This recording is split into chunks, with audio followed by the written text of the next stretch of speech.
Veja no ICL Notícias, segunda edição. É o preço da cebola, estúpido. Depois de queda de popularidade, Lula reúne ministros para discutir como baixar os preços dos alimentos. De fato, é uma preocupação do presidente que a comida chegue barata na mesa do povo brasileiro.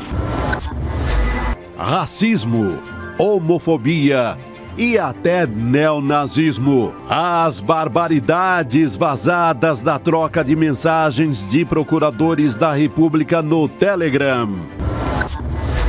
Ministro Mauro Vieira vai ao Senado defender fala de Lula sobre o Holocausto. Na faixa de Gaza não está acontecendo uma guerra, mas um genocídio. E critica novamente ações do governo de Israel. Que busca avaliar se o governo de Israel estaria violando a convenção. O ICL Notícias, segunda edição, está no ar.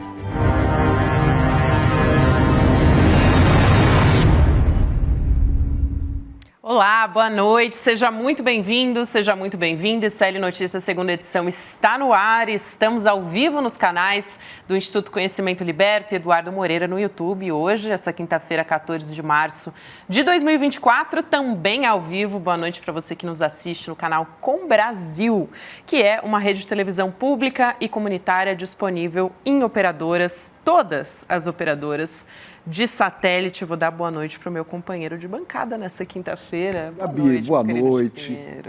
Prazer estar aqui de novo com você, comunidade CL de olho aí no chat, falando. Estamos de olho também. Vamos seguindo. Hoje Hoje é um dia difícil, né? Uma data histórico, difícil. né? Histórico. Vamos falar disso? Vamos. Pois é, histórico. 6 anos. Há 6 anos eu me lembro, a gente sempre se lembra onde estava, né?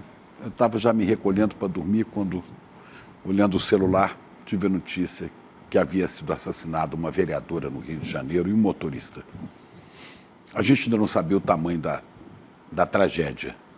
Claro, do ponto de vista político, do ponto de vista humano, já era uma tragédia. 6 anos se passaram e a gente se pergunta: quem são os mandantes da morte de Marielle? E por quê? Porque a gente mais ou menos já sabe. Agora, quem são os mandantes? Não sabemos. Podemos vir a saber, em breve. Aliás, o ministro Dino havia falado disso e o sucessor dele, o ministro Lewandowski, também tem falado. Deu uma declaração hoje nesse sentido. Fica a pulga atrás da orelha de todo mundo. Terão sido os Bolsonaros? Algum da família Bolsonaro? Talvez não. Mas não é nada impossível, né? Eu tenho certeza de uma coisa: o que matou Marielle, entre outros, foi o bolsonarismo. Entre outros fatores, foi o bolsonarismo. Essa cultura do ódio. Foi o ódio que se instalou desde que um ser abjeto, chamado Jair Bolsonaro, passou a fazer a sua voz ecoar pelo Brasil. O pai da cultura do ódio. Saiu do baixo clero da política, o ser desprezível. Ganhou espaço em alguns programas que misturavam humor com política e deboche, como aquele CQC, não é? E saiu, então, do baixo clero, desse submundo da política, e encontrou pessoas que ainda achavam bonita aquela conversa, não é? E veio tecendo elogios à ditadura, ao terrorismo, à tortura. Quem não se lembra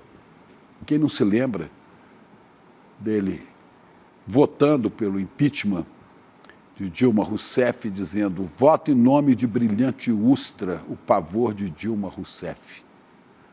Não, senhor.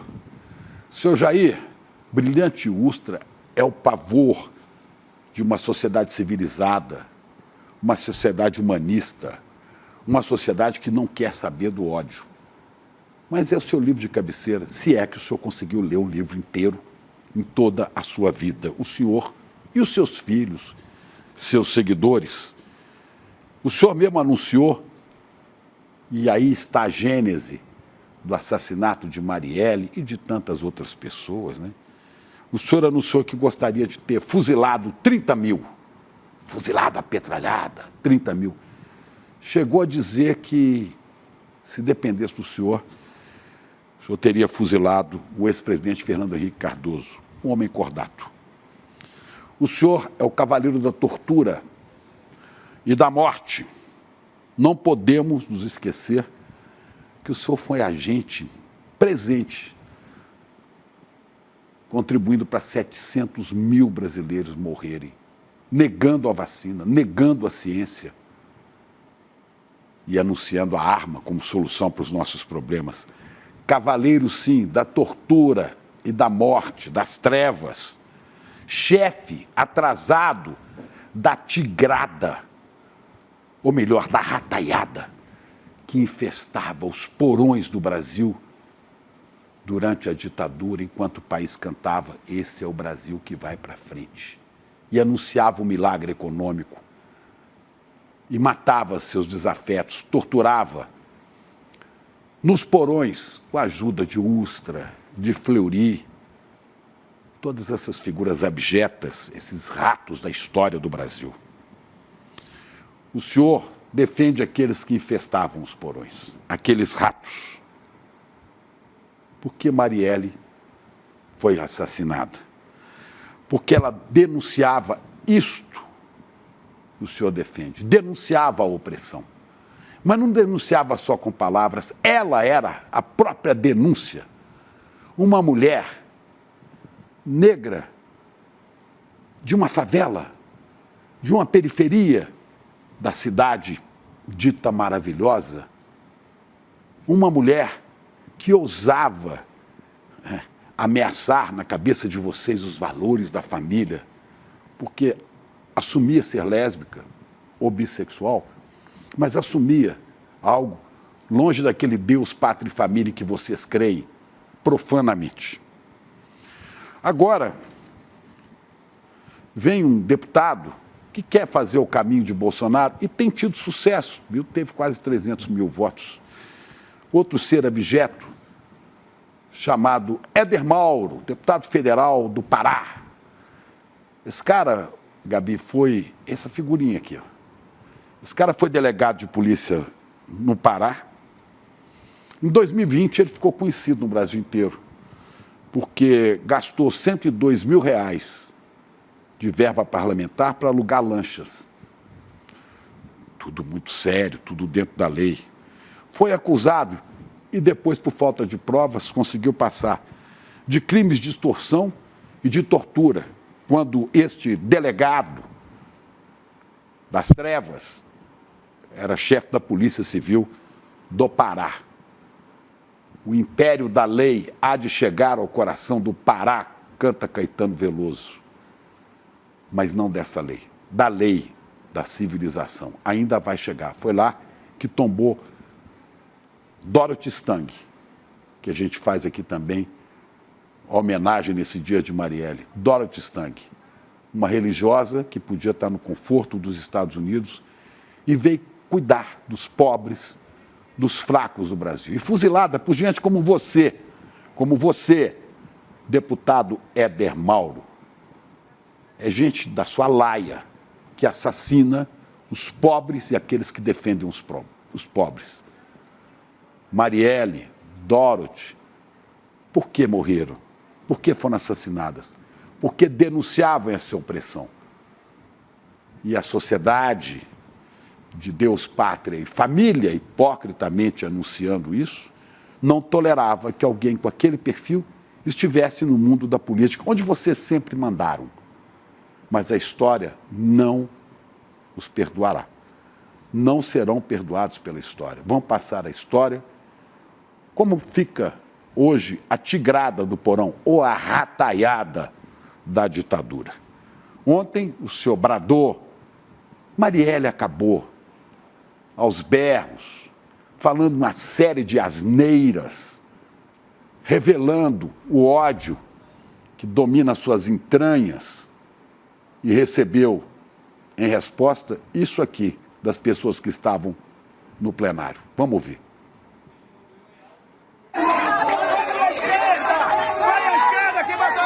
você não tem pinta da língua! Presente! Marielle! Presente! Marielle! Presente! Marielle! Presente! Presente! Presente! Marielle! Presente! Deputado, esse grito vai ecoar até o último dia da sua vida dentro desta cabeça. O senhor vai ter que suportar. O senhor vai ter que engolir um Brasil civilizado e que odeia a tortura e a morte. Vai tentando seguir o caminho de Bolsonaro. Quem sabe o senhor, também vindo do baixo clero, consiga que a sua voz tenha mais eco no Brasil. Eu só tenho uma coisa a dizer para o senhor. Marielle, presente. Marielle. Presente. Presente. Difícil falar desse assunto mesmo 6 anos depois, né? É impressionante como a gente fica cansado, né, como sociedade, mas a gente tem que continuar falando sobre isso, justamente porque a sociedade tem que ter uma resposta. Isso nos dá energia para seguir adiante. É isso. Inclusive, Chico, eu acho que tem tudo a ver com a história de Marielle. Aqui em São Paulo, a gente tem acompanhado a Polícia Militar, as ações da Polícia Militar na Baixada Santista, que até o momento já deixaram 45 pessoas mortas, e a comunidade também local, as pessoas estão se mobilizando no dia 18 de março para um ato pelo fim da violência e do racismo policial. Então, convocando a população para ir às ruas no dia 18 de março de 2024, que é uma segunda-feira, às 6 horas da noite, vai acontecer nas arcadas da Faculdade de Direito da USP, portanto, no Largo São Francisco, que fica nas proximidades, para quem mora em São Paulo, né, das estações de metrô da Sé e também do Anhangabaú. Acho que vale a pena a gente falar a respeito dessa manifestação, porque tudo isso tem acontecido com a anuência, né, da Secretaria de Segurança Pública do Estado de São Paulo no governo de Tarcísio de Freitas, né? Outro seguidor de Bolsonaro, do ódio, da intolerância. Não é? É isso. Vamos seguir adiante, falar também a respeito da política. Mais um capítulo naquela repercussão da declaração do presidente Lula. Você deve se lembrar que comparou a ação de Israel, o genocídio também na faixa de Gaza, ao Holocausto. Hoje o ministro das Relações Exteriores, o Mauro Vieira, esteve no Senado para explicar a posição do Brasil na guerra de Israel contra os palestinos e a fala de Lula também. Vamos assistir esse vídeo e a gente chama a Elô na sequência. Voltou a ser mais proeminente. Até que todos atuem para impedir o morticínio em curso. Senhor presidente, senhoras e senhores senadores, é nesse contexto de profunda indignação que se inserem declarações do presidente Lula. São palavras que expressam a sinceridade de quem busca preservar e valorizar o valor supremo que é a vida humana. O próprio, e aqui me valho de exemplos de declarações de importantes personalidades políticas do mundo, como o próprio secretário de Estado norte-americano, que, quando perguntado sobre as declarações do presidente, afirmou compreender que foram motivadas pelo desejo de ver acabar o sofrimento das pessoas, com o que ele concordou. Foi também por esse motivo que apoiamos o processo iniciado pela África do Sul perante a Corte Internacional de Justiça, que busca avaliar se o governo de Israel estaria violando a Convenção. Ele disse que a fala do presidente Lula partiu de uma profunda indignação, né? Vou chamar a Heloísa Vilela para conversar com a gente. Elô, boa noite para você. Quero saber como é que foi a reação dos senadores, né? Principalmente os senadores bolsonaristas. E olha que tinha uma turma lá. Boa noite, Gabi. Boa noite, Chico. Boa noite, Chico. O pelotão de frente tinha Mourão, Moro, Mourão e Moro, tinha Girão, tinha Esperidião Amin, e foram os que logo fizeram perguntas ao ministro Vieira. Mas eu acho, Gabi, que o tom das perguntas e a falta de demonstrações mais veementes de adesão a um lado dessa questão deixam claro que o presidente Lula ganhou esse debate, porque se fosse há 3 meses, você poderia imaginar gente do Senado entrando com a bandeira de Israel, como eles fizeram, foram para a tribuna. Magno Malta foi para a tribuna com uma camiseta com a estrela de Davi, a bandeira de Israel, né? E fez aquela cena toda. Hoje não tinha nada disso. Hoje as perguntas foram muito as mesmas de sempre, mas mais discretas, um tom mais sereno, o que para mim, particularmente, deu a dimensão do quanto a fala do presidente Lula avançou. Você vê aí na manifestação na Paulista, né? Eles ainda estavam insistindo com essa história da bandeira de Israel.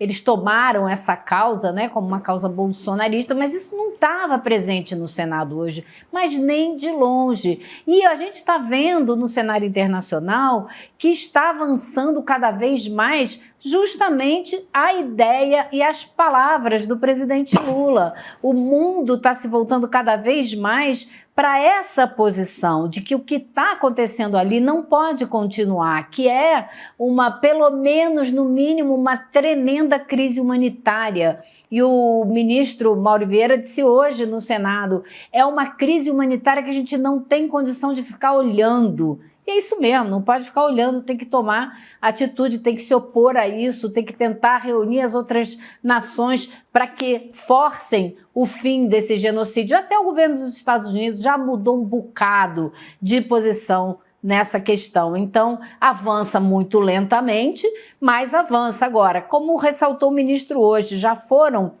enviados para Israel, gastos nesse conflito, mais de 2 trilhões de dólares em armas. Imagina o que a gente podia fazer pela humanidade com todo esse dinheiro. Essa foi uma das falas do ministro que eu achei bastante importantes e bastante fortes. Realmente bastante fortes, Elô. Inclusive, eu queria aproveitar e puxar aqui, nessa história, o que saiu no editorial de um dos maiores jornais de Israel, um dos mais respeitados também, o Haaretz. Exatamente a mesma coisa, a mesma linha do que disse o presidente Lula, né? Só que na citação do diretor de cinema que, durante a premiação do Oscar, falou, o Jonathan Glazer, essa semana. Aí a gente tem a imagem, né, que a nossa produção colocou aí na tela. Eu vou pedir para colocar em tela cheia aqui para eu poder ler. Jonathan Glazer estava certo, o judaísmo e o holocausto foram sequestrados pela ocupação, é o que diz o editorial do Haaretz e que foi publicado, compartilhado nas redes sociais também. Ou seja, a imprensa de Israel, o Haaretz, eles têm uma visão mais crítica, é impressionante isso, né, do que a imprensa brasileira, né, Lu? Exatamente, eles falam, claro que eles antes de dizer isso condenam mais uma vez o ataque do Hamas, etc e tal, mas eles dizem que é preciso entender em que contexto aconteceu aquele ataque, aconteceu no contexto da ocupação. Eles falam isso da ocupação israelense, né? Então eles vão muito mais longe do que a imprensa brasileira costuma ir. E acho que é importante a gente trazer a voz, né, de um jornal como esse, que representa uma boa parcela da sociedade israelense. Claro que não é a sociedade toda, né? Porque a gente vê aqueles colonos que ocupam várias áreas da Cisjordânia, fazendo atividades assim absurdas, agredindo os palestinos e tentando impedir a entrada de caminhões com ajuda humanitária, querendo mesmo que as pessoas lá morram de fome. Então, é realmente muito importante trazer essa voz do Haaretz aqui, para a gente dizer, não sou eu brasileira que estou falando isso, né? É um jornal israelense de peso que está dizendo isso. Exato, exatamente. Também esteve, outra coisa que eu queria perguntar para você, Lu, porque você estava contando, antes da gente começar aqui o programa, a gente conversa um pouco nos bastidores, o Hassan Rabi estava lá, né? A gente estava falando aqui a respeito da declaração do senador do ministro das Relações Exteriores, a gente estava falando sobre a declaração a respeito do presidente Lula e de como os senadores reagiram a isso. Aquele palestino que tem cidadania brasileira e que retornou da faixa de Gaza por conta das ações do governo federal brasileiro. Ele estava naquela primeira leva, né, Lu, dos que vieram de Gaza, e ontem ele estava também na Comissão dos Direitos Humanos. Hoje ele estava também ali nos gabinetes em Brasília. Que tipo de negociações, ou o que ele tem conversado com os parlamentares, Elu? Ele está fazendo um papel de ativismo realmente, né, pelos palestinos. Exatamente. Ele já fez desde a saída da Palestina, porque ele foi o grande porta-voz, né, desse grupo de palestinos que precisavam sair lá da faixa de Gaza. E ele ainda saiu numa época em que a situação era ruim, mas não é como está agora. E ele veio a Brasília, ele esteve com vários deputados pedindo apoio a uma petição que ele, através, né, com a ajuda de essa advogada aí, que vocês estão vendo na tela ao lado dele, e outra advogada, apresentou uma petição ao governo brasileiro. Eles foram ao Ministério da Justiça, foram recebidos pelo secretário nacional de Justiça, o Eman. Eles foram hoje ao Itamaraty, também foram recebidos pelo chefe de gabinete do ministro Mauro Vieira e discutiram uma petição que pede a vinda de 104 pessoas, essa petição que está aí na tela para vocês verem, 104 pessoas que ainda estão em Gaza e que têm parentes no Brasil. Não são assim pais e mães, mas são pessoas, porque eles têm um conceito de família ampliada, né? Como eles dizem, como os povos originários aqui do Brasil também têm. Então tem ali 26 sobrinhos de pessoas que estão no Brasil, com menos de 15 anos, 17 cunhados e primos, muitas crianças, 60% dessas 104 pessoas são crianças, e eles fizeram um pedido de urgência para que haja uma portaria interministerial que facilite a expedição de vistos. Eles sabem que é muito difícil para o Brasil ir lá e buscar mais gente, mas eles pediram que essa portaria seja feita, que os vistos sejam concedidos, para que haja, então, a terceira parte, que é a mais difícil, que é a negociação diplomática, para que essas pessoas possam ir para o Egito. E eles ainda dizem, se o governo brasileiro não puder tirá-los do Egito, nós vamos financiar a viagem deles para o Brasil, mas a gente precisa que eles saiam de lá, porque, claro, qualquer pessoa que está em Gaza hoje pode morrer no próximo minuto, não é nem no próximo dia. Então eles querem muito trazer essas pessoas, apesar de saberem que vai ser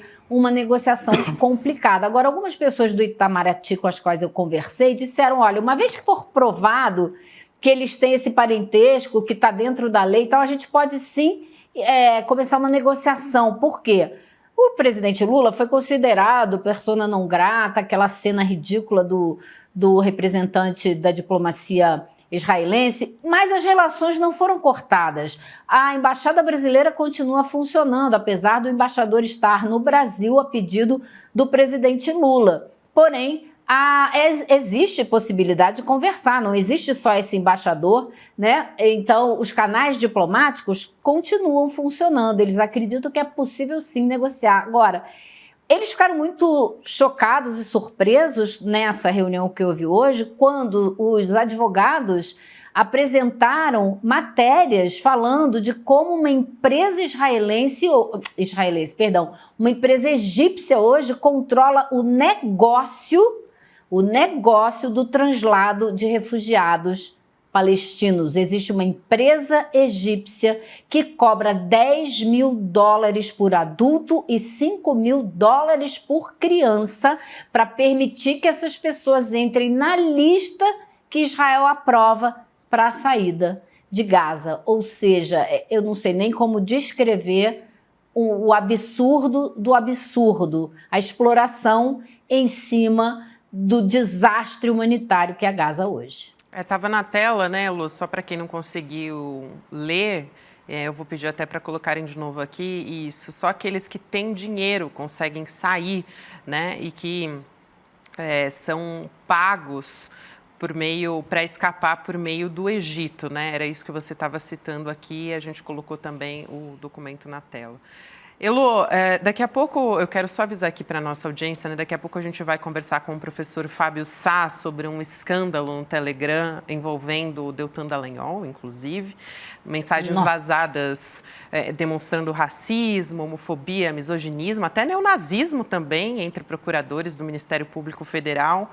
Mas a gente continua aqui conversando com a Elô sobre uma outra informação importante do governo federal, né? O governo Lula começou a tomar providências depois da queda das pesquisas, na verdade, que mostram uma queda de popularidade atribuída aí por alguns analistas políticos à alta no preço dos alimentos. Inclusive, a gente fez uma entrevista na sexta-feira passada muito boa, né, com a Jordana, eu me esqueci o sobrenome dela, que avaliou aqui como isso está atrelado a essas pesquisas. O Lula, ele se reuniu hoje com ministérios, né, com a cúpula dos ministérios estratégicos do setor para discutir formas, né, maneiras de derrubar esses preços. Aí, para você ter uma ideia, quem estava nessa mesa e que você está vendo na imagem à sua direita, estava o Fernando Haddad, né, ministro da Fazenda, o Carlos Fávaro, também da Agricultura e Pecuária, o Paulo Teixeira, do Desenvolvimento Agrário, e também o Rui Costa, da Casa Civil. Inclusive, o ministro Carlos Fávaro fez uma postagem nas redes sociais já dizendo o seguinte: comida de qualidade e com preço acessível na mesa das brasileiras e dos brasileiros. Essa é a prioridade do presidente Lula. Por isso, ele nos reuniu hoje para apresentar propostas estruturantes de controle inflacionário e estabilidade dos preços. Chico, parece que agora o governo Lula está querendo colocar isso na comunicação, né, para chegar diretamente para as pessoas, o que está sendo. A comunicação tem que considerar uma vitória extraordinária em um ano de governo. Você imaginar que o Brasil tirou 13 milhões de pessoas da fome absoluta em um ano. Quer dizer, isso tem que ser anunciado, isso tem que ser gritado, isso tem que ser mostrado, né? Deveríamos ter várias reportagens mostrando o que era e o que é. Os avanços que tivemos. Sim, há produtos que subiram de preço por outros fatores que não têm exatamente a ver com o governo, né? Mas muitos outros, como a carne, que você vê, tiveram queda de preço, né? Mas o governo precisa perseguir isso com os estoques de reguladores de preços, né? Com os armazéns, tem que trabalhar com isso. Agora, a comunicação tem que funcionar. Porque senão fica só a historinha nas redes sociais, nas redes digitais, que de social não tem quase nada, né? A banana estava a 10, não sei o quê. Não é por aí, não é por aí. 13 milhões de pessoas estavam passando fome e não estão mais. E temos que zerar, né? A fome, quem tem fome tem pressa, dizia Bertinho, o sociólogo Herbert de Souza.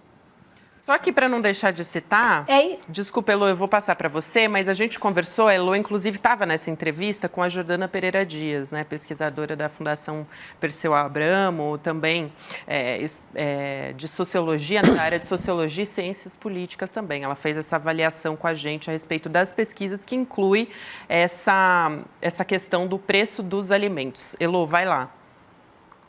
Exatamente. Então, caiu por terra aquela teoria inicial, né, que algumas pessoas trouxeram à baila, de que a declaração do Lula a respeito de Gaza, que era responsável pela queda da popularidade do presidente. Parece que não foi bem isso, né? O aumento dos hortifrutis, das hortaliças, né? A gente citou aí a cebola na chamada do programa. Isso está preocupando muito o governo, claro, não só por causa da popularidade do presidente, mas porque o combate à fome, a alimentação do povo brasileiro é a preocupação número 1 do presidente Lula. Sempre foi, né? O governo passado não tinha essa preocupação, tanto não tinha que acabou praticamente com a Conab. O que é a Conab, né? Conselho Nacional de Abastecimento, faz o quê? Estoque regulador, que foi totalmente destruído nos últimos 6 anos, incluindo aí os 2 do Temer, acabaram com isso. E o governo Lula, nesse primeiro ano, já fez um estoque, por exemplo, de milho, que foi exatamente o que garantiu segurar o preço do milho no Nordeste, onde teve uma seca muito grande. Então o governo comprou uma quantidade suficiente, comprou a saca por R$60, e comprou por R$40 e no Nordeste estavam vendendo a 100, ele foi lá e vendeu por 60, ou seja, segurou o preço e ainda fez um dinheiro para comprar mais outros produtos e restabelecendo os estoques. Então agora vai fazer com feijão, com arroz.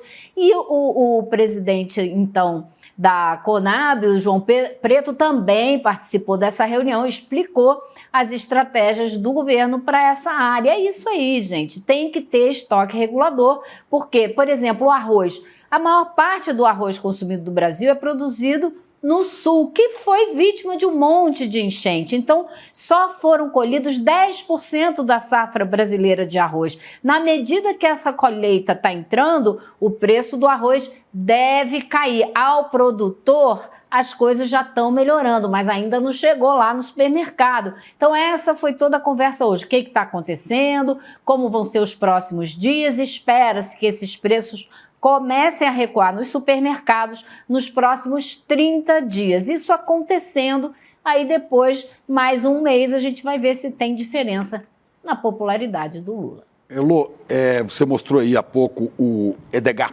é Edgar mesmo que escreve, Edgar Preto. É João Edgar Preto. Que é o presidente da Companhia Nacional de Abastecimento. Ele sabe do que está falando. Eu conheci o Edgar Preto perto de Porto Alegre, onde há um grande assentamento do MST e onde se produz a maior quantidade de arroz orgânico da América Latina. É o povo do MST, do qual o Edgar Preto faz parte, porque o Edgar Preto é filho também do MST. Então ele sabe o que é importante na comida e o que é importante de estoque regulador. Eu tive com ele lá e tive com ele aqui. Chico, não sabia a história do Edgar. Muito bom saber disso, muito bom, valeu demais, não sabia não. E estive com ele aqui na escola Florestan Fernandes, com João Paulo Rodrigues, João Pedro Stede, falando sobre esse trabalho extraordinário. Olha, é uma coisa louca o que acontece naquele assentamento, né? A qualidade da escola, né, que é dedicada a Paulo Freire, uma escola municipal, uma escola pública, né? E as crianças trabalhando, aprendendo a plantar, e as pessoas cultivando e sacando, exportando. Eu me assustei que muitos sacos de arroz orgânico que você compra em supermercado com outras marcas, quando você vai ver lá, pequenininho, está lá produzido pelo MST. Então é esse pessoal que a gente dedica a nossa homenagem, viu? E o Edgar.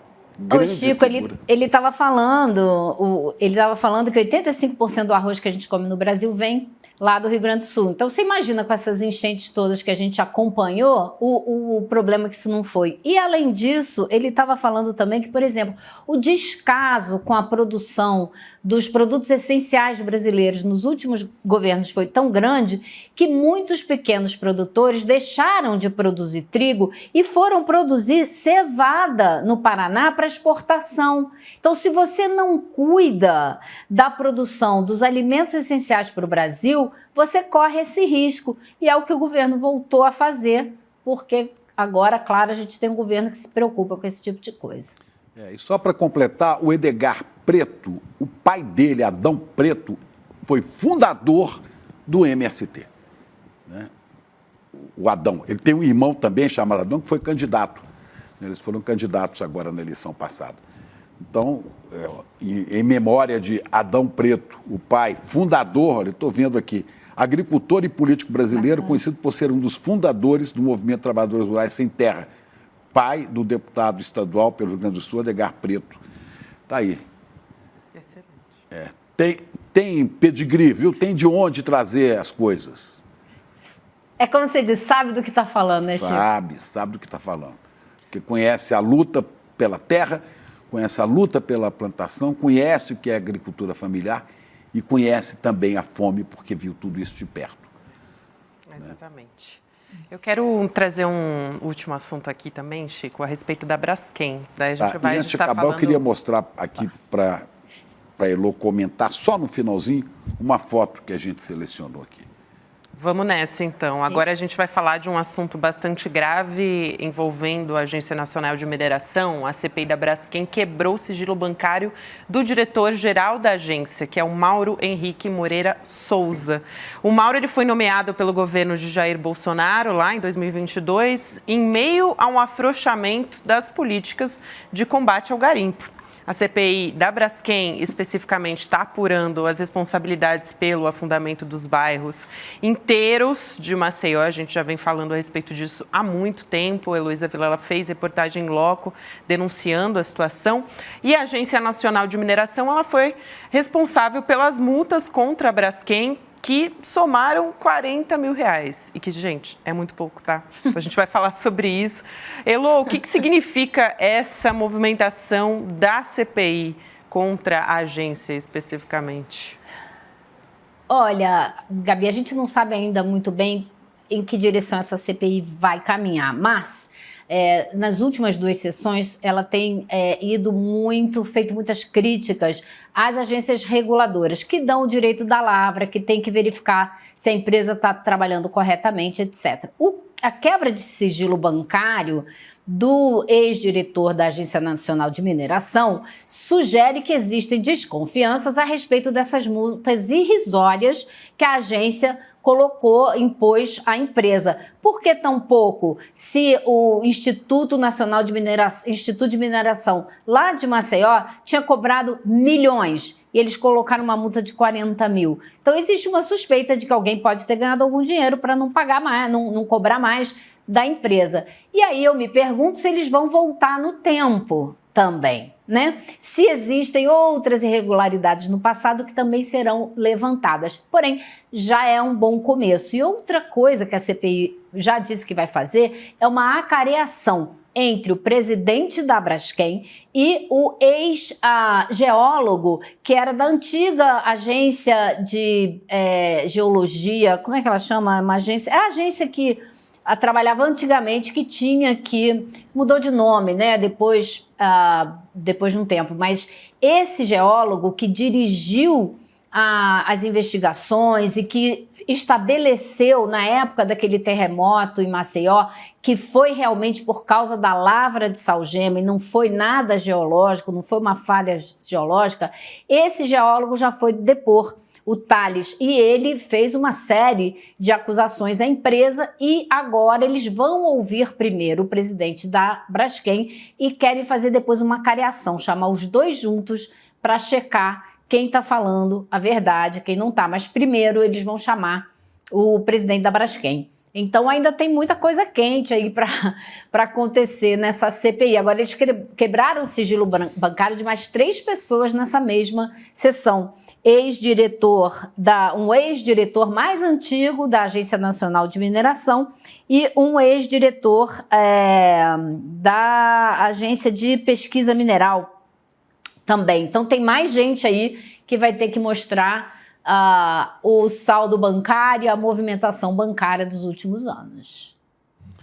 Tá bom, antes de terminar, Elo, você que esteve na Cisjordânia, você que esteve na região que agora também não chegou aí a faixa de Gaza, mas essa foto aí começou dia 10, domingo, o Ramadã, o mês sagrado dos muçulmanos. Na religião muçulmana é o mês em que Deus revelou o Alcorão para os muçulmanos. Essa foto aí você tem do lado direito a cidade de Gaza, que fica no norte da faixa de Gaza, no Ramadã do ano passado. E a outra é do Ramadã deste ano. Olha aí. É um dia de celebração, é um dia de festa. Assim era a cidade de Gaza. E se tornou isso que está aqui.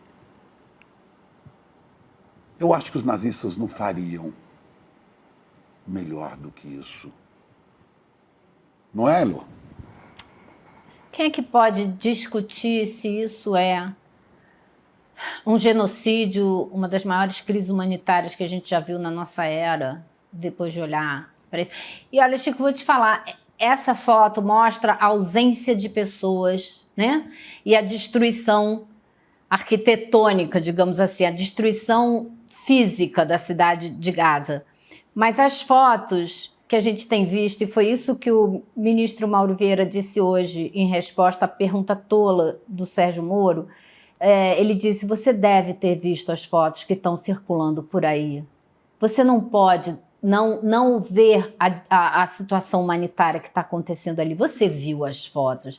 E as fotos, Chico, essa foto é assim, muito dolorosa, mas as fotos das milhares de crianças mortas que os pais tiram dos escombros e as outras que estão perambulando sem pai, nem mãe, nem primo, nem tio, que sobreviveram quando a família inteira morreu. E as últimas fotos das crianças que estão morrendo de inanição, sabe, de desidratação e de falta de comida. Então, realmente, acho que não é à toa que o tom da conversa hoje no Senado foi diferente do que eu imaginava que ia ser, porque acho que está cada vez mais difícil, até para os negacionistas, negarem esse genocídio. Lu, essas fotos mostram o antes e o depois, mas mostram o resultado da bomba que caiu e cai em Gaza, que é a mesma bomba, é do mesmo material, da mesma pólvora que matou Marielle. A bomba do ódio de Hitler, de Bolsonaro e de Netanyahu. A raiz, desumanização, o DNA, né, Chico? é o mesmo. A desumanização o DNA é o mesmo. a mesma. É. A bomba do ódio. É negar a humanidade do outro, né? É isso que está em jogo. É isso, Elô. É isso. Obrigado. Obrigada, Elô. Obrigada por essa fala, obrigada por hoje. Tamo juntas, querida. Nos falamos em breve. Um beijo para você. Ok.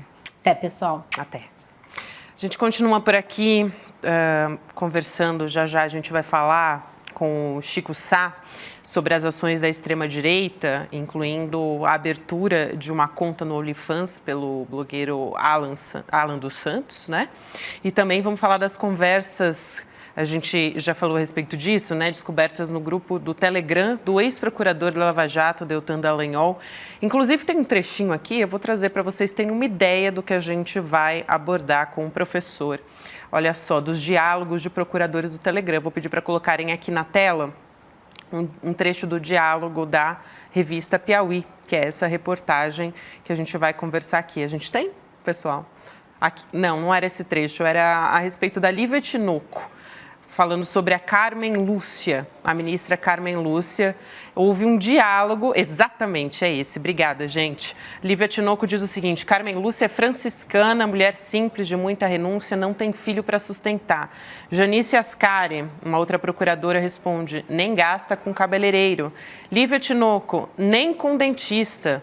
Tem uns dentes horríveis, amarelos e tortos, mereciam uma lente para ajudar um pouco o sorriso. Já passou da hora de fazer um preenchimento e um botox. E aí a procuradora Janice Ascari responde com uma risada. Daqui a pouco a gente vai falar disso com o professor Fábio Sá e Silva. Vamos mudar de assunto aqui, conversar com a Maíra Recchia antes disso, a advogada. A gente vai falar com ela sobre União Brasil. Boa noite, querida. Prazer falar com você mais uma vez aqui no ICL Notícias, segunda edição. Boa noite, doutora Maíra. Boa noite. Boa noite, Gabi. Boa noite, Chico. Boa noite a todas as pessoas que nos acompanham. É uma alegria, estava com saudade já de estar aqui com vocês. Obrigada. Estava com saudade também, querida. O STF, a gente vai falar sobre o STF tem em mãos, né, um pedido para investigar o presidente do União Brasil, Luciano Bivar, pelos incêndios nas casas da família do presidente eleito do partido, que é o Antônio Rueda, a casa de praia dele lá em Pernambuco, e também da irmã dele. Esse pedido partiu do próprio Rueda e cabe ao Supremo Tribunal Federal investigar esse caso. Isso é por conta do foro privilegiado, né? Só para a gente esclarecer aqui para a nossa audiência, doutora, é por conta do foro privilegiado do Luciano Bivar, né? Exatamente. O Supremo Tribunal Federal é o órgão competente, né, dentro da nossa jurisdição, em virtude do deputado federal, do Luciano Bivar, para autorizar e autorizar qualquer tipo de investigação nesse sentido. Eu acho muito significativo, Gabi, que na data de hoje, quando a gente lembra, né, com muita tristeza, os 6 anos da morte de Marielle, a gente esteja vendo o quanto que a nossa política continua perecendo.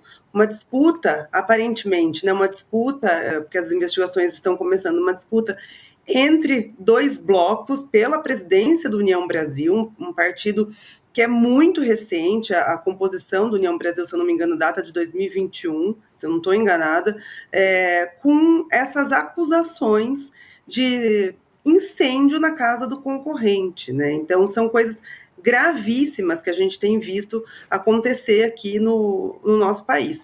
Mas, basicamente, no que diz respeito ao que você trouxe, é exatamente isso. É o Supremo que tem que autorizar, em virtude de foro privilegiado, essa investigação no que diz respeito ao Luciano Bivar. E também, eu não sei se a gente vai falar, tem também uma investigação dentro do próprio partido. É uma pena, né, que o Supremo tenha que perder tempo com esse tipo de coisa do baixo clero. E eu lembro, pela terceira vez, terceiro dia seguido, né, o Bivar já foi acusado e depois não deu em nada de ter assassinado, ter mandado matar uma massagista chamada Claudete Maria da Silva, que estava grávida de 8 meses, cuja irmã dizia que ela era amante de Luciano Bivar. Bivar agora é acusado de tacar fogo na casa dos outros, né? E acusa o Rueda, aliás, a mulher do Rueda, de ter ido à casa dele e roubado o dinheiro que estava dentro de um cofre. Essa história assim. Quer dizer, é uma baixaria, né? Digna de Éder Mauro, de Bolsonaro, essa baixaria, né? Essa coisa que emergiu na política, essa coisa completamente insana. É uma pena, né, Chico, você diz, mas olha só o tamanho do União Brasil, para a gente ter uma ideia. A gente está falando de uma disputa de um partido que tem um fundo eleitoral em 2024 de mais de 517 milhões de reais, a quarta maior bancada da Câmara, inclusive faz parte desse partido, né, ministros do governo federal, Valdez Góes, do Desenvolvimento Regional, o Celso Sabino, do Turismo, e também o Juscelino Filho, das Comunicações, envolvido, inclusive, em diversos escândalos que a gente já tratou aqui também no SL Notícias muitas vezes. Então, é muito importante que isso seja esclarecido, né, doutora Maíra? Gabi, é fundamental para a própria segurança, né, da nossa democracia como um todo.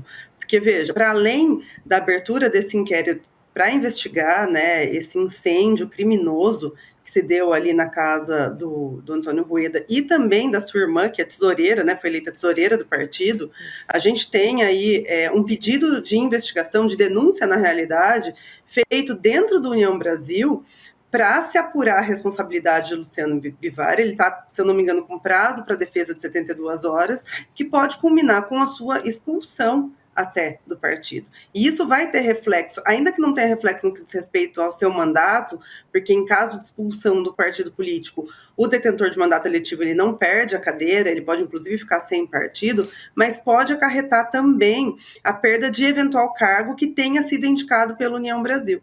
Então, é uma situação extremamente grave que extrapola com muita gravidade, muita falta de razoabilidade, a disputa interna, que é a disputa interna corporis, aquela disputa que deveria ser saudável, a disputa de poder nas eleições intrapartidárias, né? Então, a gente acaba aqui tendo dois ou três reflexos dessa conduta criminosa, que é a investigação perante o Supremo Tribunal Federal, é uma responsabilização interna dentro do partido político, se comprovar que Luciano Bivar tem algum tipo de envolvimento. Eu sempre gosto de lembrar que vigora no nosso ordenamento jurídico a presunção de inocência, né, que ficou aí tão vilipendiada por tanto tempo, mas em sendo comprovado, a gente tem ainda reflexo dentro da Comissão de Ética Intrapartidária e, eventualmente, na Câmara dos Deputados. Então, é uma conduta extremamente grave, que demonstra, acho que eu volto a repetir, essa questão do perecimento da nossa democracia, ou das nossas instituições. Isso não é nada legítimo, não é nada natural, não deveria jamais existir. E demonstra aí o que pode acontecer daqui para frente, né? Isso comprovando o envolvimento não só do atual presidente, mas de outras pessoas também que podem estar relacionadas, e como você bem trouxe aí, com uma gama gigantesca de parlamentares, de dinheiro público envolvido, porque recebem fundo partidário, e até mesmo de ministros do governo. Vamos falar também, doutora, a respeito das investigações do caso Marielle. Hoje a gente tem 6 anos da morte da Marielle Franco, também do motorista dela, o Anderson Gomes. A gente teve informação, a partir do ministro Ricardo Lewandowski, né, de que esse caso deve ser encerrado em breve. A gente espera que sim, a gente está esperando há 6 anos essa resposta. Foi o que disse, então, o ministro da Justiça. Nesse 14 de março, inclusive, a gente tem os 6 anos sem respostas conclusivas. Eu queria aproveitar para te perguntar a respeito da delação do Rony Lessa, que eu acho que é um ponto fundamental aqui e que a gente tem aguardado por talvez conseguir chegar ao mandante por conta da delação e das declarações do Rony Lessa. No começo desse ano, a gente teve a divulgação por meio da imprensa de que aconteceria essa delação e, a partir disso, a gente também teve informação de que os familiares do Rony Lessa ficaram preocupados com essa delação e de que isso poderia ter prejudicado essa negociação. Então, queria a sua avaliação a respeito disso e se você acha, na sua avaliação, que a gente realmente deve ter nesse primeiro semestre desse ano uma elucidação de fato do caso Marielle. Olha, deveríamos ter tido já, né? Sim. Não fosse o governo Bolsonaro ter atrapalhado tanto e ter dificultado tanto a continuidade das investigações, a gente deveria já saber quem é o efetivo mandante desse crime. Essa realidade muda só com o ministro Flávio Dino e agora com o ministro Lewandowski, né, dando continuidade ao trabalho que já estava sendo feito pelo Ministério da Justiça o ministro Lewandowski com bastante competência, aliás, porque é um crime que, volto a repetir, é um crime que ataca a democracia. Uma parlamentar eleita, né, foi completamente assassinada em virtude da sua atividade política. À época, a gente não tinha legislação de violência política de gênero, mas o fato dela ter sido assassinada, né, a pena pelo assassinato é muito maior, mas a gente não pode esquecer que esse assassinato, que esse homicídio, ele foi praticado em virtude da posição política daquela parlamentar. Toda vez que a gente está diante de um caso de violência política, a gente está diante de um caso de franco ataque ao nosso sistema democrático, porque não se cala só aquela pessoa, mas se cala todos e todas aqueles e aquelas que votaram naquela pessoa para representá-los. A gente já deveria ter tido essa elucidação, eu espero que nós tenhamos, e essa delação é fundamental para tentar aí se identificar, né, e se identificar de maneira própria os mandantes do crime. Agora, é fato também que a família de Rony Lessa tem que ter todo o receio do mundo, porque, se eu não estou também muito enganada, nos últimos 6 anos, 5 investigados, pelo menos, foram assassinados, né? A gente teve uma dificuldade muito grande de colheita de prova, porque, inclusive, a arma do crime, que é uma das pessoas investigada que me parece que tem fotos com Bolsonaro, também tinha sido jogada ao mar. Então, uma série de condutas, né, que foram difíceis de apurar, justamente por essa paralisação das investigações, e por essa razão, até pelo decurso do tempo, é que essa delação de Rony Lessa é fundamental dentro, de novo, do que prevê a legislação, né, de estar acompanhado por advogado, de ser homologada adequadamente, de a gente conseguir aí chegar a quem de fato mandou matar Marielle. Fundamental, inclusive. A foto que apareceu aí? Fala, Gabi. Não, era isso mesmo, que é uma apuração da Juliana Dalpiva, né? Ela falou a respeito disso. A Juliana Dalpiva apurou que o Bolsonaro tirou foto com um condenado no caso Marielle dentro do Vivendas da Barra, condomínio, inclusive, que era vizinho de quem? Do Rony Lessa, Vivendas da Barra Pesada, né? Vamos dizer assim. Bolsonaro pode não ter sido mandante, pode não ter envolvimento direto no assassinato de Marielle. Bolsonaro pode até não ser miliciano. Claro que foi obra de milícia, né? Mas ele é amigo de miliciano, ele queria trazer os milicianos da Bahia para o Rio de Janeiro, né? Ele o espírito bolsonarista é um espírito miliciano.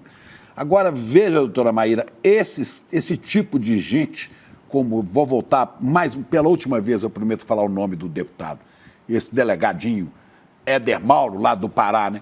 Esse cara que fazia apologia de arma, que defendeu política de armar civil, né? Que recebeu acusações de acobertar torturas, extorsão, assassinatos, e que agora diz que Marielle acabou, esse cara recebeu a medalha do pacificador, a maior comenda do valoroso exército brasileiro. Vê a que ponto chegamos, do pacificador, ele pacificando a nação. Olha aí, medalha do pacificador, medalha... Só antes do Duque de Caxias. vou passar para você responder, só para não deixar de identificar quem é essa pessoa que está ao lado na foto, segundo a apuração da Juliana, é o Jaca, que foi condenado em 2021 por ajudar na destruição da arma que matou a Marielle, que, segundo as investigações, foi jogada ao mar. Essa é a foto de Bolsonaro ao lado dele, no Vivendas da Barra, justamente o condomínio onde ele era vizinho do Rony Lessa, que foi que foi o que atirou no carro da Marielle e do Anderson. Chico e Gabi, eu acho que, primeiro, comentando aqui o que Chico trouxe, esse delegado, esse deputado, ele precisa responder perante a Comissão de Ética da Câmara dos Deputados. Né? Isso é o mínimo, mas é o mínimo. A gente sabe que ali, para ter, de fato, algum tipo de consequência, existe uma série de obstáculos, né, inclusive de acordos de bancada, mas é o mínimo, pelo menos, para a gente ter documentado que essa pessoa que não tem envergadura moral para sustentar um mandato de deputado federal, porque quebra com o decoro parlamentar da maneira mais baixa possível, ao citar o nome de Marielle da forma com que ele falou, é muito importante que ele responda, ainda que não tenha o seu mandato cassado, para que a gente tenha muito bem documentado de qual que é o valor de quem julga ali essas pessoas, sendo que há um ano atrás a gente estava aqui discutindo a apuração, né, a quebra de decoro parlamentar de 6 deputadas que de maneira alguma tinham abusado ali do seu mandato ao defender os seus projetos e passaram ali por um caminho na comissão de ética bastante doloroso até o final com seu arquivamento. Então, até para a gente ter essa métrica dos 2 pesos e das 2 medidas e quem tem privilégios e quem não tem, é importante que esse senhor ali responda com relação dentro da comissão de ética. Agora, Gabi, eu assisti hoje você com a Juliana da Alpiva, enquanto eu estava trabalhando, eu vi a foto e a apuração, e comecei aqui também a tentar levantar a quantidade de coincidências, né, que liga o crime de Marielle à família Bolsonaro. Né? Então, as investigações param ou ficam muito mais lentas durante seu governo. Ele tem foto com pelo menos 2 ou 3 envolvidos, né? Então, assim, ele fala que não conhecia, mas, claro, ele poderia, acho que vocês trouxeram muito bem isso, político tira mesmo foto com várias pessoas, mas um dos envolvidos, inclusive, era seu vizinho. Há relatos de que esse mesmo vizinho, a filha namorava o filho de Bolsonaro. No mesmo condomínio, como vocês também trouxeram, foi a maior apreensão de fuzil que a gente teve no estado do Rio de Janeiro. Então, assim, é o que o Chico disse, se Bolsonaro não está diretamente envolvido, e aí, volto a dizer, aqui ainda vigora o princípio da presunção de inocência, né, isso precisa ser apurado, ninguém pode acusar ninguém de maneira leviana, mas certamente ele é amigo ou conhece quem está, porque os fatos falam por si. Sem contar, só para a gente fechar, né, que a promotora Simone Sibilho, que foi responsável pelo caso, também foi monitorada pela ABIN. E isso um dos motivos disso a gente ainda não sabe. Então, é importante também a gente frisar aqui. Doutora Maíra, quero muito agradecer sua presença aqui. É sempre um prazer te receber. Volta mais vezes, que é um prazer conversar contigo e ouvir tuas análises. Até uma próxima. Obrigada. Um beijo para vocês. Doutora. Boa noite. Boa noite. A gente vai conversar já com o Chico Sá, mas eu queria mostrar um outro trecho das conversas dos procuradores do MPF que revelam misoginia, homofobia, até neonazismo. Um trecho da reportagem da revista Piauí a respeito do aborto, uma discussão acalorada ali no grupo, inclusive. Eu vou ler só um trechinho aqui. Ele começou dizendo, aí a gente está falando de um procurador, ele começou dizendo que as ações de planejamento familiar do SUS não têm eficácia alguma, para depois afirmar: o Estado nazista foi efetivo em minorar os desajustes. Foi um dos trechos aqui, uma das Estado atrocidades nazista? verbais. Exatamente. Ô, Conib, cadê? Oi, cadê o povo da Conib? Cadê os doutores sionistas da Conib? Não vão falar nada? Não vão falar nada? Vamos continuar acompanhando essa história. Já já a gente vai falar a respeito disso. Agora, um assunto que a gente vai trazer aqui, Chico, a gente falou um pouco do Alan dos Santos essa semana, né, o blogueiro bolsonarista. Ele tem uma conta, a gente até falou disso, né, no OnlyFans agora, né, você está sabendo, para provocar o ministro Alexandre de Moraes. Fãs é aquele canal adulto, né? Exatamente, conteúdo adulto. Como é que chama isso? Um aplicativo. Aplicativo adulto. E que comporta também pornografia. Deve ser por aí que entra o Alan dos Santos. Pois é. Então, pornografia política. Ontem a gente até falou sobre a negativa do governo dos Estados Unidos em extraditar o Alan dos Santos, que é investigado pelo Supremo Tribunal Federal pela divulgação de fake news. E aí o Alan dos Santos foi na rede social dele, o link da conta nessa rede social de conteúdo adulto, justamente o OnlyFans, desafiando o Alexandre de Moraes a derrubar o OnlyFans aqui no Brasil, porque as outras contas dele já foram derrubadas, né? Você não consegue acessar o Twitter dele aqui no Brasil, porque a conta está bloqueada, e a gente tem um print. Ele postou no Twitter dele lá dos Estados Unidos. As pessoas só podem ter acesso quando elas estão acessando por meio dos Estados Unidos. Aí ele disse o seguinte: criei um OnlyFans, vejamos se Alexandre de Moraes vai deixar a empresa OnlyFans no Brasil. Vamos chamar o Chico Sá para falar com a gente sobre essa história. Chico, boa noite para você, querido. Que tema, hein, meu cara? Nossa, boa noite. Boa noite, Xará. OnlyFans é comigo mesmo, viu? Que é isso? Não no ramo da pornografia política. Esse caso aí é do ramo da pornografia política, né? É uma provocação, né, desse blogueiro que está banido, né, das redes sociais do Brasil, está foragido, estranhamente protegido pelas autoridades dos Estados Unidos, né, que eu nunca vi isso. Eles alegam que não podem deportar esse foragido porque nos Estados Unidos a liberdade de expressão é plena, então ele poderia falar o que ele quisesse. Só que, como lembrou muito bem o nosso amigo César Calejon, por que isso não vale para o Julian Assange, que está praticamente condenado à morte, exilado, não pode voltar para os Estados Unidos? Então só vale para esse mequetrefe aí do que se diz jornalista? Assim não, né? Assim não, tio Sam. É hipocrisia pura, né, Chico? É isso. O Assange traz revelações que ele recebeu, gravíssimas, de assassinatos, de destruição cometidos pelos Estados Unidos, no Afeganistão, tudo. E aí ele está praticamente condenado, né? Quer dizer, havendo a extradição, vai morrer na cadeia nos Estados Unidos. Mas aí a liberdade de expressão vale para um lado, mas para o outro não vale, né? Porque incomoda.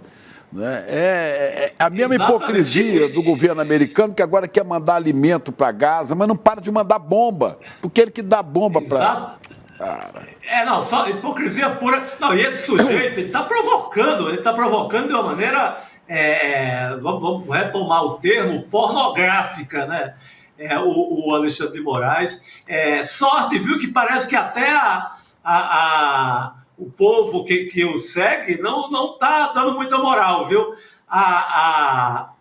O levantamento, os repórteres que entraram ontem na página dele, ontem, por exemplo, tinha 8 pessoas, 8 novilho de gado, novilha de gado, não sei o que que entraram na página dele. Ou seja, não tá com o sucesso que já teve um dia no Brasil. Então, menos mal. Eu acho que o público está com medo do Xandão pegar lá na hora H. Você entrou para curtir aqui, eu tô de olho em você. Então, ninguém entrou nessa página, mas ela só serve como uma provocação, né? É uma provocação de bandido. Vou agora, eu não posso entrar em rede social, eu não posso, eu estou foragido, eu vou dar uma provocada no ministro do Supremo. Sabe? Isso é provocação inteiramente de bandido, mas segue, está lá livre, solto, estava lá próximo daquela comissão de deputados que foi aos Estados Unidos dizer que o Brasil vive uma ditadura. A ditadura é tanto que a comissão de deputados foi usou dinheiro da Câmara para fazer a farra nos Estados Unidos. Então, imagina que ditadura que permite isso, né? Então, a sorte é que nem o próprio gado está dando bola mais para ele e tem conferido aí a página pornográfica do Alan dos Santos. Ô Chico, esse cara está homiciado nos Estados Unidos desde 2021, né? Já vão para 3 anos. Já vai para 3 anos. Eu queria saber uma coisa que fica... Quem que será que está bancando grana desse cara? Porque tem alguém financiando ele, né?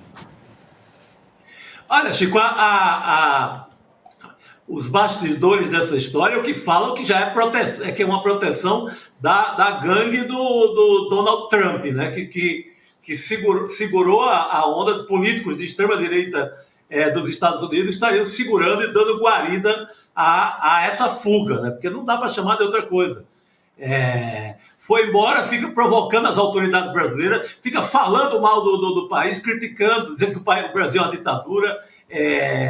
Então, é esse tipo de ação que esse sujeito está cometendo, e agora com essa provocação. É imoral o que esse sujeito está fazendo.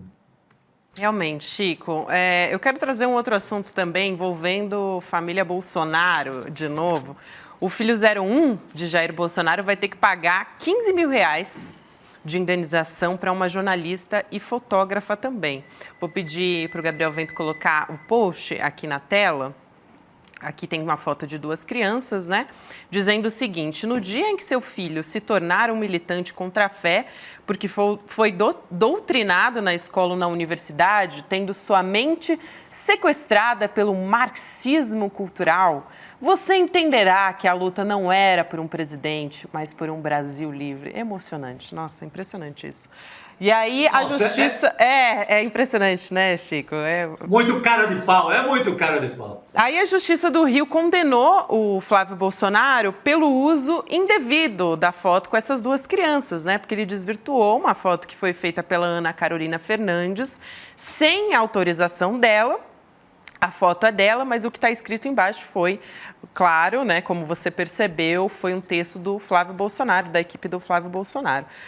Agora, Chico, é uma velha estratégia essa, né, de doutrinação, de querer atrelar o progressismo a uma doutrinação. É um dos espantalhos da extrema-direita, né? Exatamente, mas se deu mal o senador Flávio Bolsonaro, se deu mal nessa história, ele vai ter primeiro que pagar a grande fotógrafa Ana Carolina Fernandes, com quem já tive o prazer de trabalhamos juntos na Folha de São Paulo, grande repórter fotográfica. Ele vai ter que pagar a repórter por decisão da 3ª Vara Cível do Rio de Janeiro. Ainda tem juiz que não cai na historinha dos bolsonaristas e vai lá e tem o vigor, tem a força para punir essas criaturas. E o pior para ele é que a mãe das 2 meninas, essa sim sentiu muito mais ofendida, porque o caso da Ana Cristina Fernandes usaram a foto dela, uma foto concreta, uma foto que ela teve, para fazer essa foto, ela teve o devido cuidado de pedir autorização à mãe das crianças. Eu não vou citar o nome da mãe, porque, por respeito a ela, o processo corre em sigilo no Rio de Janeiro, mas a mãe dessas 2 crianças entrou com um processo pesado contra o Flávio Bolsonaro, está para sair essa decisão, e aí não vai ser só questão de 15 mil, não. Aí a coisa pega mais pesado, porque aí entra o Estatuto da Criança e do Adolescente. Ele usou de forma indevida, explorando a imagem de duas crianças inocentes, né, de duas meninas que estavam na passeata do Ele Não com a mãe, Então, a mãe autorizou a fotografia. Então, o Flávio Bolsonaro entrou numa enrascada que ele não imagina. A questão da foto, pela qual ele vai pagar agora esses 15 mil. 15 mil é nada para ele. Só naquela loja de chocolate, ele tirava isso em meia hora, né? Naquela loja que tudo indica que lavava dinheiro com chocolate. Essa loja aí, lá no Rio de Janeiro, na Barra da Tijuca. Isso não é nada porque ele é dono de uma mansão de 6 milhões, segundo documentos oficiais. Tudo leva a crer que essa mansão seja mais cara em Brasília. Então, do ponto de vista financeiro, para uma família que tem 107 imóveis, que já juntou muito dinheiro, isso não é nada. Mas esse processo da mãe, ele é pesado, porque ele envolve... Você usa uma foto das tuas duas filhas para cometer, vamos falar sério e voltar à palavra adequada, uma pornografia política, para um uso completamente condenável e inadequado. Então, vem aí a sentença na questão do processo de autoria da mãe, e aí eu quero ver. Talvez, quem sabe, seja a primeira grande lição para essa usina de fake news parar de publicar essas fotos sem autorização, sem saber de quem é filho. Poxa, você ia gostar, Chico, ou qualquer um de nós, Gabriela, de ter suas duas filhas expostas numa página de Flávio Bolsonaro com essa intenção, dessa forma criminosa? Pelo amor de Deus, é muito criminoso isso que ele fez. Então, esse processo da mãe vai pegar e talvez seja o primeiro e pedagógico alerta da justiça contra essa usina de montagem e de fake news do bolsonarismo. Você toca no ponto principal, Chico, que é pedagógico. É isso, é pedagogia que eles precisam. Obrigada, querido. A gente se vê então amanhã, hein? Te espero aqui. Um beijo. Amanhã, missa de corpo presente. Até mais, queridos. Boa noite. Tchau. Estaremos aqui juntos. Bom, gente, a gente vai conversar agora. Eu estava trazendo aqui diversos trechos, a gente trouxe ao longo do programa. O site da revista Piauí publicou uma reportagem com novas mensagens no Telegram de vários procuradores da República que participaram, inclusive, muitos da Lava Jato. É a segunda matéria de uma série, né, da revista Piauí. A primeira mostrou o lado messiânico do Deltan Dallagnol, inclusive... auxiliou nessa reportagem também o Matheus Pichoneri, né, que é nosso roteirista. Essa reportagem é do João Batista Júnior. Esse grupo do Telegram, para explicar aqui para vocês esse contexto, se chamava BD, ou Brigada Digital. E aí essas mensagens mostravam um lado assustador, assim, ou talvez... sombrio, vamos dizer, do que pensavam ou o que pensam esses procuradores sobre vários temas sensíveis da realidade brasileira. A gente tem um diálogo que eu vou pedir aqui de novo a respeito da Carmen Lúcia, para a gente começar essa conversa entre as procuradoras Lívia Tinoco e Janice Ascari, que ela diz o seguinte, a Lívia Tinoco, né? Carmen Lúcia é franciscana, mulher simples, de muita renúncia, não tem filho para sustentar. Janice Ascari responde, nem gasta com cabeleireiro. Lívia Tinoco, nem com dentista. Tem uns dentes horríveis, amarelos e tortos. Mereciam uma lente para ajudar um pouco o sorriso. Já passou da hora de fazer um preenchimento e um botox. E aí, a procuradora Janice, ela responde com uma risada. O diálogo sobre a Carmen Lúcia continua. O Wellington Saraiva diz, alguém sabe se é casada, já casou, teve união com qualquer nível de estabilidade, se tem filhos? Não que isso tenha relevância profissional, mas tem. A Lívia Tinoco diz, eu gosto tanto da Carmen Lúcia, acho ótima a magistrada, mas em matéria de cuidados corporais, ela é péssima. Parece até ser anti-higiênica. Aqui uma outra mensagem também a respeito de Lula. Eu vou ler um trecho aqui da reportagem do João Batista Júnior mostrando uma espécie de chacota aqui. A reportagem diz o seguinte, alvos da Lava Jato eram tema de piada. A procuradora Laura Tessler, de Curitiba, escreveu, diz que o sítio é mesmo do Lula. A primeira foto mostra uma 51, fazendo aí uma uma troça, né? Depois da prisão coercitiva de Lula, Luiz Lessa repetiu uma das troças que circulavam na internet. Abre aspas. Finalmente, as piadas falando que o Lula é analfabeto vão acabar. Hoje, Lula entrou na federal, fecha aspas. O próprio Lessa, no dia seguinte, chamou a falecida esposa de Lula, Marisa Letícia, de tribufu do inferno stalinista. Acabei, lendo aqui uma série de mensagens, tem outras, claro, que a gente vai trazer, mas uma série de mensagens misóginas, né? Vou chamar o nosso convidado aqui, que é o professor Fábio de Sá Silva, advogado, ele é professor de estudos brasileiros da Universidade de Oklahoma e pesquisador do Centro de Profissões Jurídicas de Harvard. Professor, quero dar boa noite para o senhor. E isso me fez pensar num ponto muito importante da nossa magistratura. Eu acho que não tem como não pensar a respeito disso, mas como o nosso judiciário é formado majoritariamente por homens, brancos, enfim, da alta sociedade, classe média alta, e a maior parte também se identificam como heterossexuais. Isso não reflete, não é o espelho da nossa realidade brasileira. Depois a gente vai mostrar aqui também, mas a gente tem mensagens, por exemplo, falando de nordestinos, sendo xenofóbicas, racistas. Então, queria dar boa noite para o senhor e te ouvir a respeito disso. Boa noite, Gabi. Boa noite também ao Chico. Um prazer estar de volta aqui no ICL. Acho que você levanta uma questão aí muito importante, Gabi. Hoje teve uma discussão muito acirrada sobre o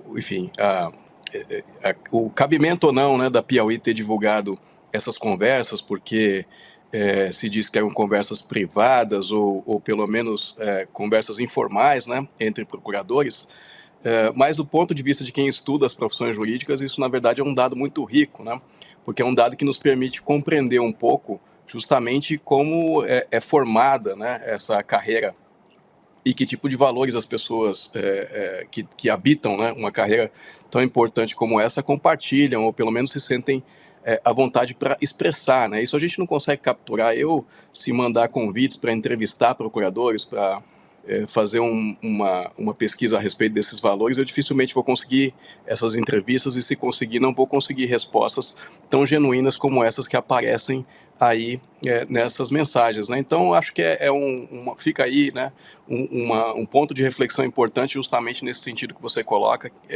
E eu acho que, para retomar um pouco o contato disso com a Lava Jato, essa semana eu dei algumas entrevistas para a imprensa a propósito dos 10 anos da Lava Jato, e houve um repórter especialmente que me perguntou sobre o papel da imprensa na cobertura da operação. E eu disse que um erro que eu via na imprensa era o erro de considerar esses procuradores e juízes como se fossem pessoas que fossem inerentemente corretas, de elevado senso profissional e muitas vezes apenas interessados em promover o interesse público. E eu dizia que é preciso tratar juízes e procuradores no Brasil com o mesmo rigor que se trata políticos eleitos, porque são detentores e exercem um poder político nos termos da Constituição, é um poder judiciário, e o Ministério Público se diz um quarto poder. Então, essas pessoas precisam ser escrutinadas pela imprensa de uma forma que não foram na Lava Jato. E acho que hoje essa reportagem, o que ela mostra é exatamente isso, que são seres humanos, não são super-heróis como se buscou promover na Lava Jato, são seres humanos com muitas imperfeições, sujeitos a muitos vieses, a muitos preconceitos, e que, portanto, precisam também estar sempre sob escrutínio público. Mas eles se julgavam seres superiores, sim. Não só fizeram como um outdoor, como os intocáveis, como o Deltan dizia que falava com Deus, lembra disso? Deltan disse que Deus se revelava para ele. Está na primeira reportagem da série da Piauí, É tudo um absurdo, É tudo um absurdo.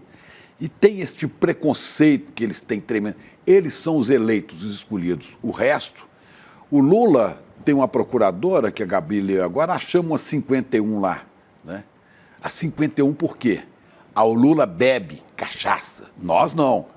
Nós bebemos Moët Chandon, nós bebemos uísque, mas ele bebe cachaça. É esse o preconceito, ele é polvo. Polvo é uma coisa que esses procuradores e certa dita elite brasileira não suporta. Povo como Lula, povo como Marielle, não é? É isso, 51, está aí. Ó. A gente tem, inclusive, outros trechos que eu acho que vale a pena trazer aqui.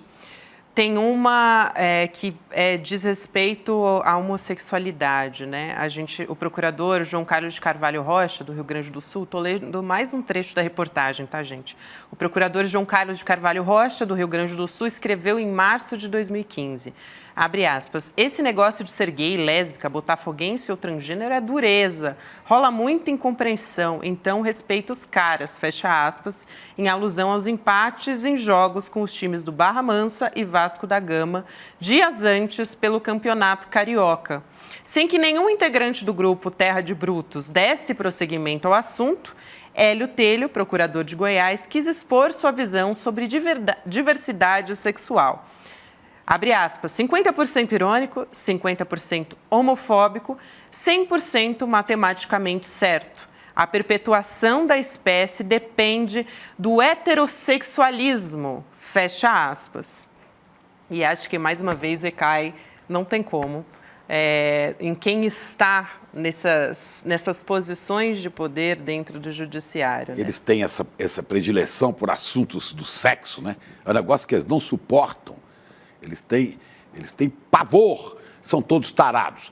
Igual aqueles denunciados, lembra, pelo Tony Garcia, que fazia uma festa com garotas de programa no hotel de Curitiba? É da mesma laia, é da mesma turma. E ali, segundo o Tony, tinha desembargadores, tinha procuradores, farra, né? Acho uma coisa importante aí, Gabi, com relação a isso também, Chico, é que essas ideias, ainda que expressadas individualmente por um procurador da República, né, elas têm consequências, porque procuradores da República individualmente no Brasil têm muito poder. Né? O Ministério Público não é uma instituição que tem governança, em que um procurador precisa submeter a uma autoridade superior uma proposta para poder entrar com uma ação, né? Enfim, buscar isso ou aquilo. O procurador tem muita autonomia, essa é a maneira como na Constituinte se resolveu que o nosso Ministério Público ia ser organizado, né? E aí, procuradores como esses que vocês nomearam, mas também tem outros aí citados na reportagem, né? São inclusive muito famosos por entrarem com ações, né? Em torno de, enfim, questões as mais controvertidas ou aberrantes, né?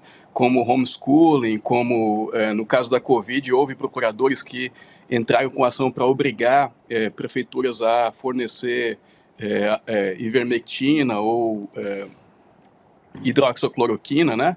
Então, quer dizer, isso tudo eu acho que tem que ser... É claro que é um tipo de revelação muito dolorosa, porque a gente sabe que dentro do Ministério Público também tem pessoas, né, que são muito comprometidas com direitos humanos e que partilham de valores democráticos. Então, essas pessoas vão um pouco que sofrer, né, por extensão, com o estigma, né, que vai resultar um pouco dessa reportagem, mas é importante para a gente olhar justamente para essas carreiras e pensar também numa forma de estruturá-las, né, de maneira que esses valores que são discrepantes em relação à Constituição e à democracia, eles não possam tão facilmente informar a ação desses indivíduos, né, que, enfim, dispõem de recursos e também de uma autoridade simbólica, né, que não são desprezíveis. Professor, eu peço desculpa por te interromper, a gente tem uma notícia urgente aqui no ICL Notícias. Vamos ver.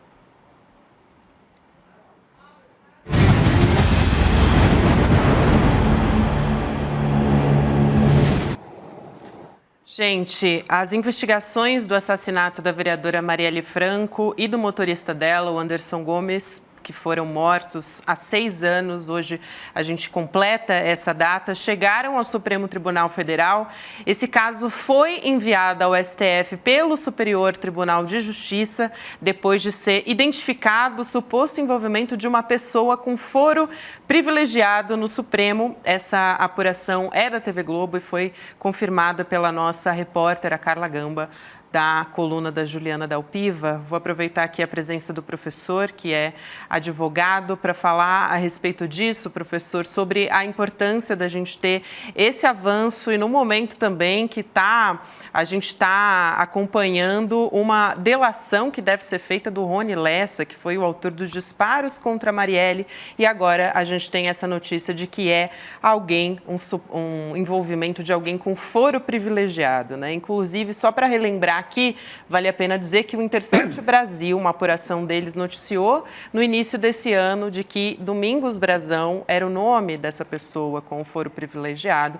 A gente já continua acompanhando a investigação a respeito desse caso para a gente chegar realmente ao nome do mandante. Bom, mas o Brazão, eu quero completar a pergunta para o professor, o Brazão é do Tribunal de Contas do Estado do Rio de Janeiro. Ele não teria foro privilegiado no Supremo, não é? Exatamente. O Supremo é outro tipo de gente. Deputados, senadores. Eu iria começar, Gabi, dizendo que é até curioso você tocar nesse assunto, né? Porque eu estou me preparando aqui para tirar um sabático da universidade depois de 7 anos de trabalho, que 6 anos e mais esse ano, né? E hoje eu não estou ajeitando as coisas aqui no escritório, e hoje eu entrei e eu tem uma placa na frente da minha sala que é quem matou e quem mandou matar Marielle, né? E eu estava pensando, poxa, faz 7 anos que eu tenho essa placa aqui, desde que eu cheguei aqui na universidade eu tenho essa placa, eu vou sair de sabático, né? E esse crime não está resolvido, né? Então, de fato, é super importante, né, que se esclareça. Isso, enfim, é uma ferida que está aberta aí no tecido, né, da sociedade brasileira, do sistema político brasileiro. E, quer dizer, o fato de que pode ter o envolvimento de alguém com foro privilegiado no Supremo, de fato, é uma notícia aí, até certo ponto, bombástica, né? Professor? E que merece muito a nossa atenção aí, porque, de fato, como o Chico colocou, nós estamos falando, talvez, de deputados ou senadores. Né? Acaba de chegar a informação que trata-se de um parlamentar federal. Pode ser um deputado federal ou pode ser um senador da República. De acordo com a reportagem do portal UOL, o Aguirre Talento e o Graciliano Rocha que publicaram essa informação, só para complementar aqui. Vamos ficar aí na expectativa, né, de conhecer os detalhes disso e também esperar aí continuar esperando por uma solução desse crime bárbaro aí. Até porque a gente não tem informação sobre o grau de envolvimento dessa autoridade com foro privilegiado no crime, se é uma menção ao nome, se é um possível mandante ou se está envolvido em alguma outra circunstância dessa execução da Marielle e do Anderson. Então a gente vai continuar acompanhando. Professor, muito obrigada pela sua presença aqui no ICL Notícias, segunda edição. Prazer conversar com o senhor. Até uma próxima. Sempre. Um abraço para vocês dois. Tchau, tchau. Abraço, professor. Alguém lembra aqui a conferir, né, que o irmão do Brazão também é deputado federal. Temos que conferir aqui, eu não sei realmente. Sim. Se alguém tiver como apurar isso, né? Sim, não, tem essa informação, sim, de que o irmão do Domingos Brazão é um parlamentar. Agora, eu não tenho a memória se ele é um deputado federal, né? Isso que eu acho que a nossa equipe precisa confirmar aqui pra gente. Chiquinho Brazão, é federal, né? Rogério está informando aqui. Rogério é federal? É deputado federal. Chiquinho Brazão. Sim. Ele é deputado federal, confirmei aqui agora. É essa figura que está aí no ar? A gente tem... Esse cara que a gente viu aí agora. Exatamente. Ele é irmão do conselheiro do Tribunal de Contas do Estado, o Domingos Brazão.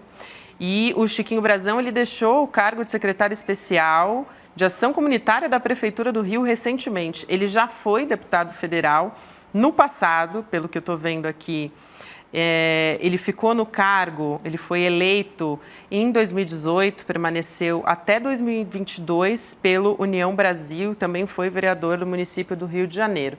Bom, a gente não tem informação sobre quem seria essa pessoa com foro privilegiado, esse parlamentar, de acordo com as apurações do portal UOL. E também não temos informação do nível de envolvimento desse crime. Mas é uma informação importante de que agora a Polícia Federal enviou, então, portanto, ao Supremo Tribunal Federal essa investigação sobre o caso da Marielle e do Anderson, no dia em que se completam, né? 6 anos. 6 anos da morte da Marielle e do Anderson, que foram executados, né, num carro no Rio de Janeiro. Também, a gente chegando aqui aos recados finais, hoje é o 4º e último episódio da série Máquina de Moer Reputações, que vai ser disponibilizado com exclusividade para os membros do ICL, portanto, na nossa plataforma. Esse episódio, ele vai tratar sobre a campanha difamatória contra o legado do Paulo Freire, que é o patrono da educação aqui no Brasil, e que foi eleito pela extrema-direita como um dos grandes arqui-inimigos da extrema-direita. Para assistir, você precisa fazer a sua assinatura em icln2.com.br e lembrando também que hoje é o último dia para entrar no ICL e receber um pacote muito grande de presentes. Então, a partir de amanhã, esses presentes não estão mais disponíveis, tá, gente, para os membros solidários, que são o livro autobiográfico da Maria da Penha, Sobrevivi e Posso Contar, que é uma mensagem especial para a comunidade do ICL, o livro Sou Filha da Lei, Sou Filha do Rei, da Cláudia Veras, que é filha da Maria da Penha. Uma arte exclusiva também da Márcia Tibúrio sobre a luta das mulheres, que vai sem a moldura, para você poder colocar a moldura que você quiser. Além, Sou Filha da Lei, perdão. Sou Filha do Rei não, né, gente? Sou Filha da Lei, estava com um erro aqui de digitação. E um certificado digital de membro solidário também. Amanhã, essa oportunidade, como eu disse, não vai estar mais disponível, então você precisa correr ainda hoje para aproveitar. E como vocês acompanharam aqui, agora a gente deu essa novidade a respeito do caso da Marielle Franco, né, do assassinato brutal da Marielle e do Anderson, em homenagem à memória dessa grande mulher, dessa política, uma das maiores promessas, né, políticas como liderança dos últimos tempos, a gente decidiu transmitir o 3º episódio dessa série exclusiva do ICL. Então, eu vou pedir para a nossa equipe colocar aqui o trailer para vocês assistirem. Vamos ver. 14 de março faz 6 anos do assassinato de uma das vereadoras mais votadas do Rio de Janeiro e de seu motorista, Anderson Gomes. Marielle morreu vítima da violência e sua memória é também pouco a pouco golpeada todos os dias pela extrema-direita. Por que criaram tantas fake news contra Marielle após sua morte? Por que o legado dessa vereadora da periferia carioca incomoda tanto aos extremistas? Entenda em mais um episódio da nova série documental do ICL, Máquina de Moer Reputações. O episódio Marielle Franco, a vereadora que se multiplicou, já está disponível para assinantes do ICL. Para garantir acesso completo à série Máquina de Moer Reputações, acesse icl.com.br e faça agora a sua assinatura.